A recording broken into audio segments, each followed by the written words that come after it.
recording. All right. So 40 questions, multiple choice, true, false. We've covered a lot of exciting stuff this semester. All right.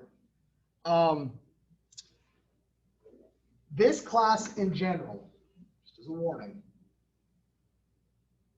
people tend to not love the exams. Have you asked people about these exams and they say negative things? No, it's just your exams in general. He words things weird, just know that. The quiz wasn't that bad. No, the quiz was not at all. The quiz was better than term theory, in my opinion. I did a lot better than social law than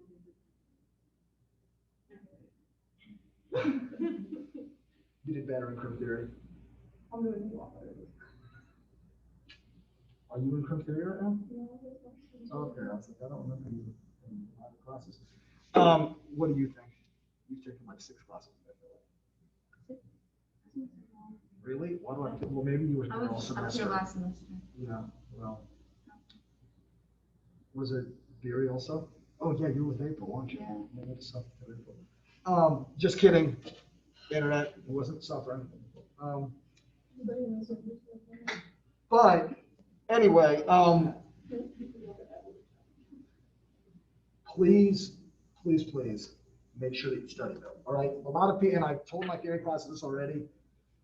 So my colleagues have told me that their exam grades in general are lower than average because the speculation is that people are reviewing or like looking at their answers while they're taking the exam, which is fine. But if you have to like apply knowledge, it's not going to be like in the book. It's not going to be like a definition just straight from the book, right? So obviously our book is a reader. So all of the information quite literally came from the slides, right? Other than the book questions that we do have a couple of those, right? So there might be questions like, for example, more scholarship in sociology has gone into defining and explaining the concept of blank than any other concept in sociology. What's the name of this class? Right, so law is probably the answer to that question, right? Just so you know, that may or may not be an exam question. It's because it's a question bank, you really don't know if it's an exam question or not. Also, as a tip in general, don't forget that if it says all of the above, that could be A, and there is no above. That just means all the answers. So wherever the answers are, it means all the answer options are what all of the above means, because it scrambles the things randomly. For each person, it scrambles it. So it's like some of you all the above be at the bottom, some of you it might be like B. So you know the difference between substantive and procedural laws. We talked about different societies, right? Primitive legal societies, transitional legal societies, modern legal societies. You should know, you know, characteristics of those, like who the adjudicators were, for example, in primitive legal societies. That's right off the slides. There are, you know, true and false questions, like we talked about. Know where I'm just like scrolling through the question bank right now. Know that, you know, it says, you know, like Weber has a definition of law, Don Black had a definition of law, Marxist and conflict theorists have different ideas about laws than functionalist societies do. And so kind of know what those basic kind of tenets of functionalism are, the tenets of Marxist or conflict theories. Know what crime control versus due process models would suggest about law, right? And like, so this is actually a perfect example of a question that would be like applying that knowledge, right? So what's the functional difference between crime control and due process?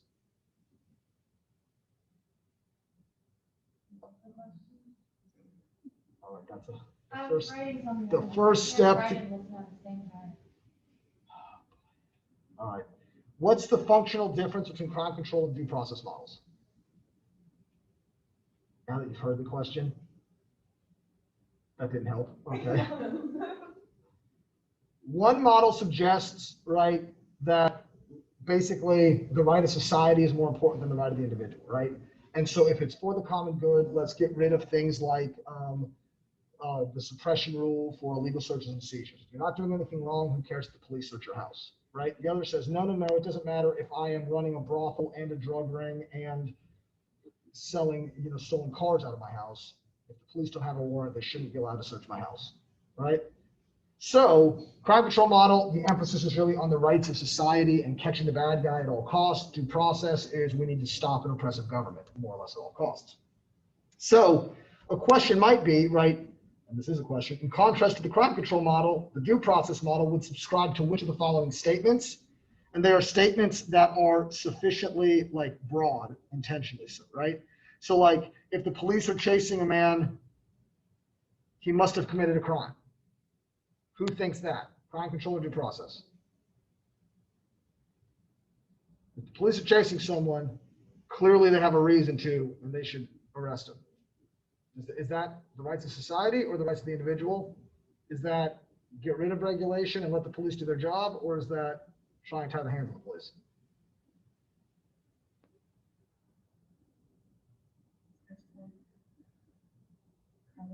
Good. It's crime control, right? It's detrimental to society to require police to inform suspects of their Miranda rights. This was actually a heavy debate when Miranda was decided. Don't tell suspects. Is that crime control or due process?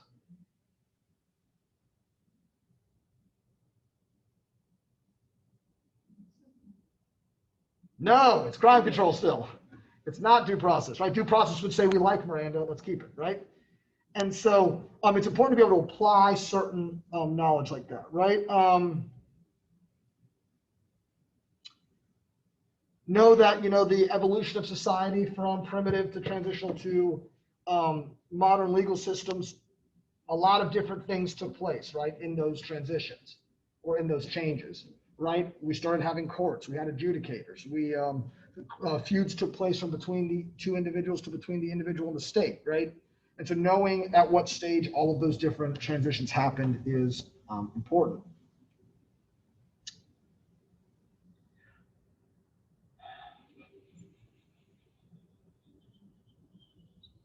For the readings, right, presumably, you guys did those? Some of the questions will be stuff like, and this is quite literally an example. In the peril of the map, the son erroneously believed blank. So the son erroneously believed blank. Or he incorrectly thought what? Does anyone remember the parable of the map? Does anyone remember a map? Can anyone spell map? Oh boy. I would review that in the lectures. Good idea. So it's in the book or in the lecture? Well, we talk about it in the lectures, but it's in the book, right? It was like a 2-paragraph reading about a son looking at a map of his father's journey. What first section you read? Yes. It's the first section you read. It's unclear if it's a we, unless you're speaking French. Different kind of.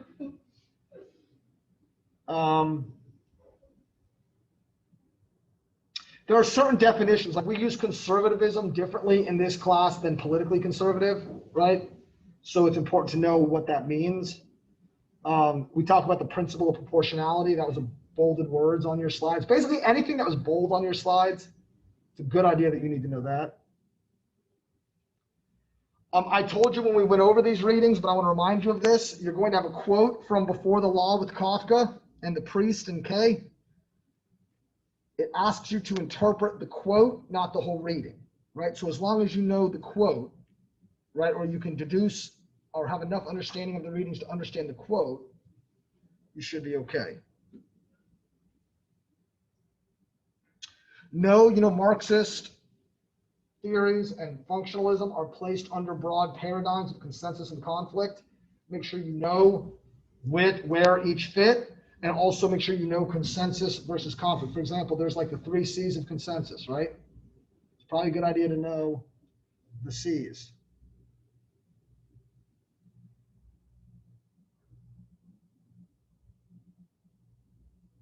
We talked about major legal systems, civil versus common law legal systems, right? Know the difference between those as well as the difference between civil and common law. That's that thing that's really annoying. There's some questions on a civil law system and some questions on civil law versus criminal law, right?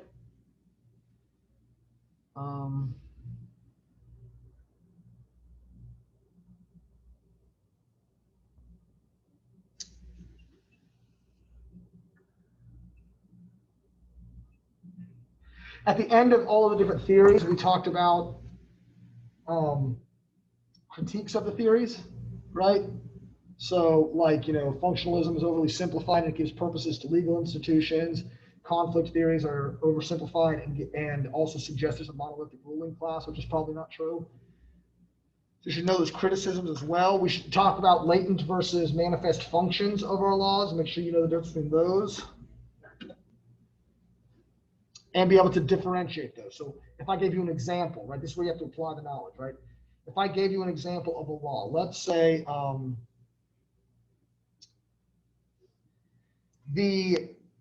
let's say that the government passed a law saying the government will pay for abortions, right? Let's say that is a law that is passed and abortion is available to everybody for free. The manifest function of that law, the reason that law is good is why? What do we not want to happen? Overpopulation. Okay, that is not, no. Well, yeah, but those, is that the express, is that what you're gonna, we don't want overpopulation, so we need to push for this law. Is that what, women's reproductive rights, right? What do we not want women having done? Well, we don't. I don't know, what do you say? Unsafe abortions, right? We do not want this to be like Dirty Dancing where someone is in a back alley with it's literally called back alley abortions, right? We don't want that to happen. Did you guys not see Dirty Dancing? I don't remember that one. You don't remember the back alley abortion in Dirty Dancing? That's how Daddy found out that Baby was hanging out with Patrick Swayze because she woke Daddy up and said, "My friend needs help." A major plot scene. Sorry. All right, next class we're watching Dirty Dancing. All right, so that is the manifest function of the law, right? However, if I asked a question that said like, passing more broad abortion laws in order to reduce back alley abortions is what function of law, we would say manifest, right? However, if I said, funding all government-funded abortions caused a huge tax increase because people started using this as a form of birth control. Is a what function of law? That would be a latent function, or one of these unintended functions of the law, right? And so you need to be able to. I ask questions. It's not about abortion. I just came up with that, so that I'm not giving you the exact answer, but. You need to be able to hear some of these kind of scenarios and identify, is this a manifest or a latent function? And remember, it's not necessarily what a political party argues will happen in contrast to the law. The manifest function is what is the stated purpose of the law, right? Because the stated purpose of, right now, Donald Trump is trying to, and I don't know if you all saw Nancy Pelosi on CNN last night, she was acting a fool, but it was hilarious because she accused CNN of being too apologetic and being in the back pocket of Donald Trump. And I said, yes, everyone who watches CNN knows that news network tends to lean conservative. That's accurate. But the manifest function of them, she was talking about a stimulus plan. Donald Trump was suggesting a $1.9 trillion stimulus plan, right? She said, all Donald Trump wants is his name on a check right before election to try and buy votes. So we're not going to pass a stimulus bill. That is not the manifest function of a stimulus bill, right? The stated purpose of the law in the law says to give people money who are struggling, right? Whether or not you believe that's the real purpose of the law is irrelevant, right? What is the manifest function is always the written express purpose, right? In the law, as it's stated. So don't be confused with saying, well, like if there's examples of something, right? Don't be like, oh my, well, some people argue, right? Well, no. What is the purpose of the law as it's stated? Not what people argue the purpose of the law is, right? Because even though is that probably true that that's why Donald Trump wants a stimulus check sent out right now? Probably, right? Like that's probably right. Isn't it also true that probably the reason Nancy Pelosi doesn't want one sent out is because she thinks it might work? Probably, but what's the express purpose of the law? No one ever goes on Capitol Hill and says, I'm doing this for my own selfish reasons. Pass it, right? They always come up with some fancy way in the law to make it sound better. We talk about how, oh, Jesus, what just happened? Okay, there it went. All right. So we talk about, and this is another one, we have to apply things, right? From a conflict approach, the people who get their way have the power, right? So if Nancy Pelosi doesn't get or right now, even with the Supreme Court, who has the power to nominate justices? The president, right? But who has the power to confirm them? Which group? Republicans or Democrats? Republicans have the power right now, right? And so they're able to do what they want to do. Democrats have the power, they could do whatever they want to do, right? Is that based on who's in office? Yeah. And so if there's hypothetical questions that ask about a hypothetical situation, and for example, if the topic happens to be prohibition, which is what the question's about, right? It'll say which group had more power, the people that wanted alcohol, when the law was passed to ban alcohol, which group had more power when the law was passed to overturn banning alcohol, which I think is one of the greatest laws that's ever been passed in the history of the world, not just America. I think that is what I would march for. Overturning an alcohol ban. But I appreciate that one of you appreciates my alcoholism. But I'm just kidding. I forgot I'm being recorded. It's a joke. So know, which group has more power then, right? Like be able to apply that knowledge of the group in power passes the laws.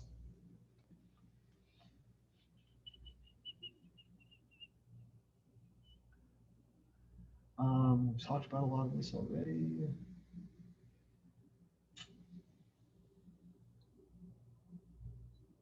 Also, like in the readings, right? We got the priest versus K arguing with each other. The question asks, K's argument seems to come down to, all right? So you have to know their different perspectives to be able to identify their different arguments. Don't read that and go, well, we never really decided. It depends on what perspective you take. The question is asking, it's telling you what perspective to take. What is K's argument in this reading?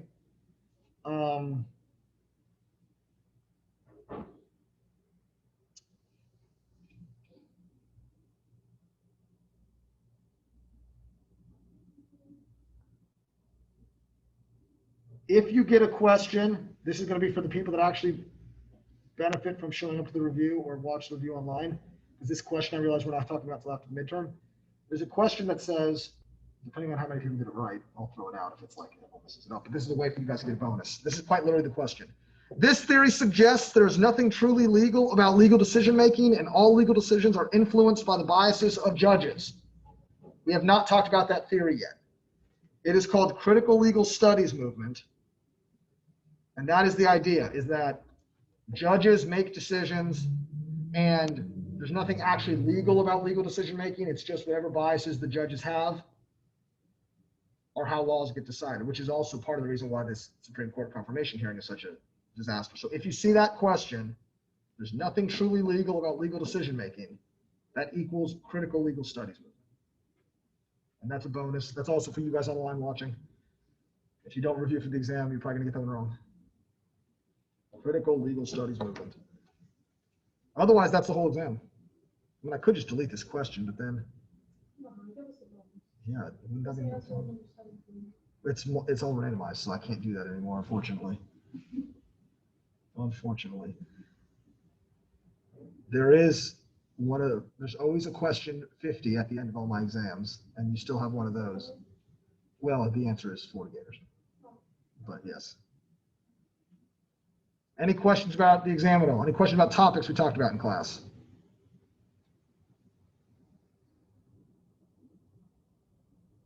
Everyone feels happy?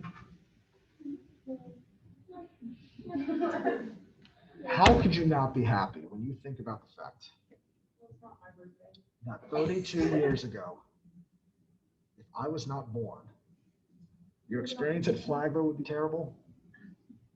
Your experience in life forever would be altered from not having my knowledge and wisdom? I mean, I know this is only your first day, but already, isn't this the best class you've ever been in? Yeah. You're welcome. Wait. Yeah, I just. haven't been on campus since like all of it. Yeah.